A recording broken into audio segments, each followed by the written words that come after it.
વરદે વાણી વિનાયકો ઓમ જ્ઞાનરૂપાય વિદ્મહે ગુરુદેવાય ધીમહિ તન્નો ગુરુ પ્રચોદયાત. માસ્તરમાંથી મહાત્મા થયેલા શ્રોત્રિય બ્રહ્મનિષ્ઠ મહાત્મા નથુરામ શર્માજીના ચરણોમાં કોટી કોટી નમન હો, નમન હો, નમન હો.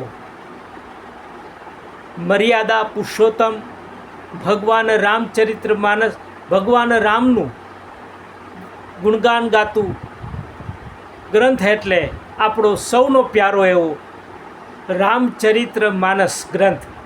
તુલસીદાસજીએ ભગવાન રામચરિત માનસની સાથે સાથે મર્યાદા પુરુષોત્તમ ભગવાન શ્રી રામ, લક્ષ્મણ ભૈયા, સીતા મૈયા, હનુમાનજી અને સમગ્ર રઘુકુળની ગુણગાન રામચરિત્ર માનસ દ્વારા કર્યા.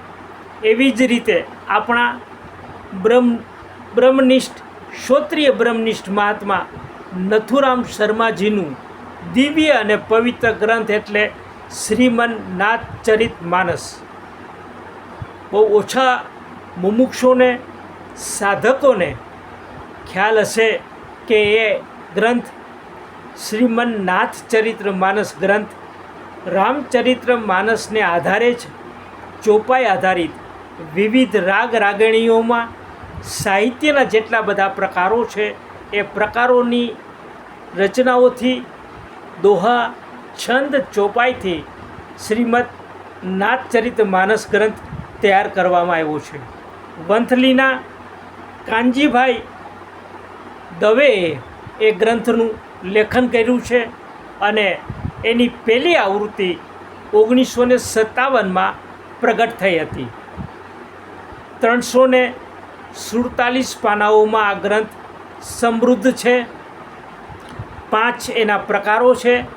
એ પછી એ ગ્રંથની નવી આવૃત્તિ 2017માં આનંદ આશ્રમ બિલખા ખાતે આપણા ઝાલાવાડના બ્રહ્મકન્યા એવા શ્રીમતી હેમાબેન સૂર્યકાંતભાઈ આચાર્યના વરદ હસ્તે, હેમાબેનના પિતાશ્રી અને હેમાબેન પણ ગુરુ પરંપરામાં શ્રોત્રિય બ્રહ્મનિષ્ઠ મહાત્મા નથુરામ શર્માજી સાથે જોડાયેલા છે. હેમાબેન રાજર્ષિ પુરુષ છે, ગુજરાત સરકારના માજી આરોગ્ય મંત્રી પણ છે અને સૂર્યકાંતભાઈ આચાર્ય એ ભારત સરકાર દ્વારા રાજ્યસભાના એ સભ્ય પણ હતા.